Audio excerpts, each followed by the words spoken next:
Welcome. In other news, Britons are starting to feel the pinch as the country remains in double-dip recession. The French Prime Minister reacts upon hearing of French victory in Mali. Angelina Jolie arrives home after another successful conquest in the Middle East. Rises in the price of electricity have been described as shocking, while falls in biscuit sales have been described as crumbling. Putin reveals what instruments doctors use in his latest colonoscopy. Ed Balls has recently been caught disciplining Ed Miliband after he made a joke about his stutter.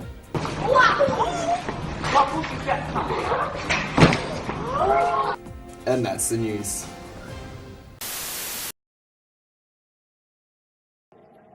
Liberty.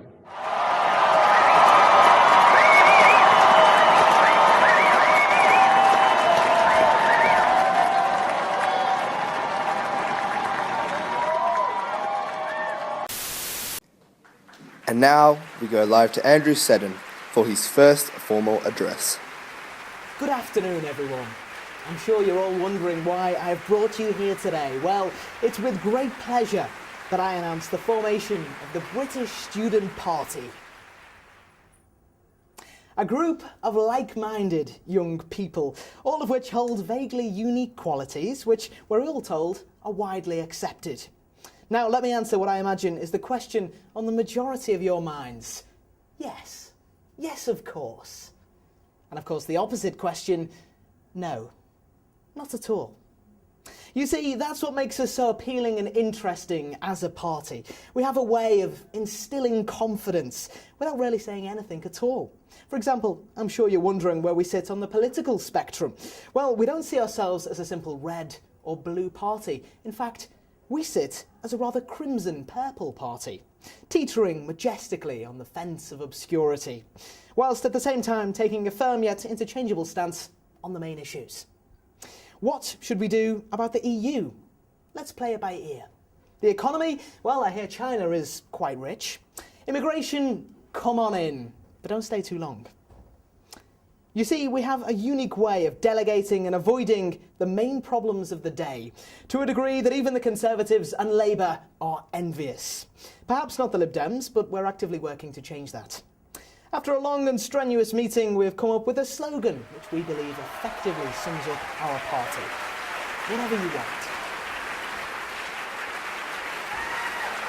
The political equivalent, if you like, to Burger King's Have It Your Way. We represent what the masses want. As the 1%, we feel we can effectively do this.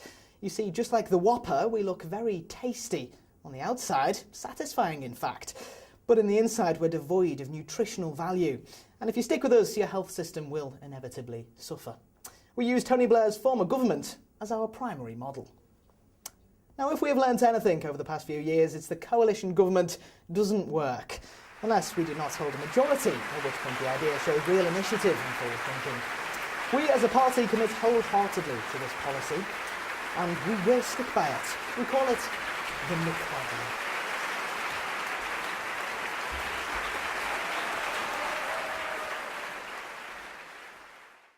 However, we don't follow this method on every issue. For example, we as a party want to lower student tuition fees. But if we fail, unlike the Lib Dem leader, we won't apologise when we do it, when the whole thing, if you will, goes balls up. The way we look at it, you've done nothing wrong unless you acknowledge it. David Cameron has a similar stance when it comes to the media. Rupert Murdoch has had more backdoor encounters with our current leader than Freddie Mercury at an all-night rave. And yet, he sees the result as a better, more intrusively involved media. One that can break down your backdoor to make sure you're properly represented. There's nothing wrong with that, right? So why apologise? In conclusion, we at the BS Party come today with open arms, not reaching for the warmth of acceptance, but rather shrugging with a bemused experience, hoping to gauge what you, as people, want, then offering it to you, just beyond your grasp. Ultimately, rendering the words emptier than a Stephen Hawking's lecture in Essex. Actually, I hear Obama has had great success with the idea of liberty. If we adopted this as our own goal, would that be appealing to you, average citizen? Thank you.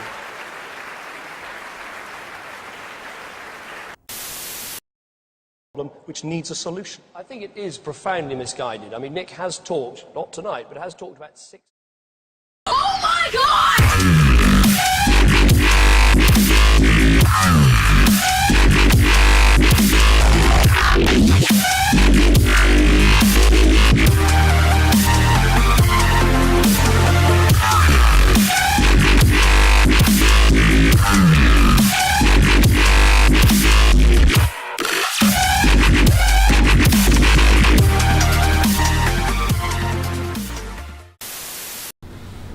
Hello everyone, I'm Francesca. Welcome to a new week of Mail Anonymous. Let's just say our slogan wants to reinforce the feeling, why don't we? Women are equals. Right. Would you like to start? Hi everyone, I'm Steve. Hi Steve. And unfortunately earlier today I left a drink off a coaster.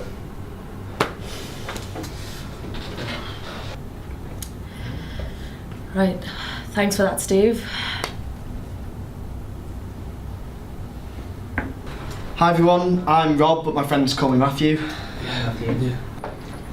Makes sense.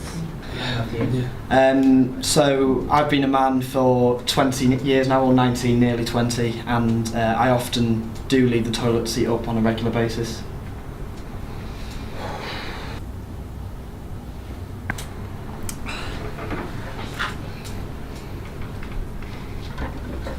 Hi, I'm Simon.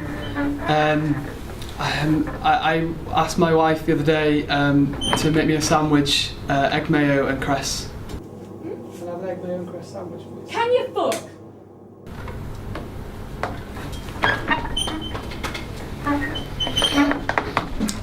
Hi everyone, I'm Bob. Hi Bob.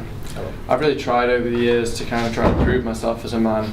I used to see myself as quite a sexist person. I'm really trying to keep it up, you know.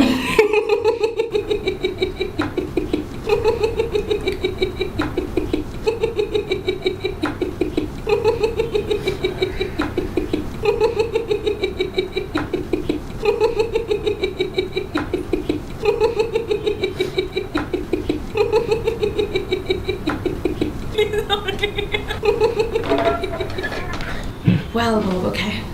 That's great, okay. Hi everybody, I'm Pete. Hi, Pete. And I slap my wife on a daily basis.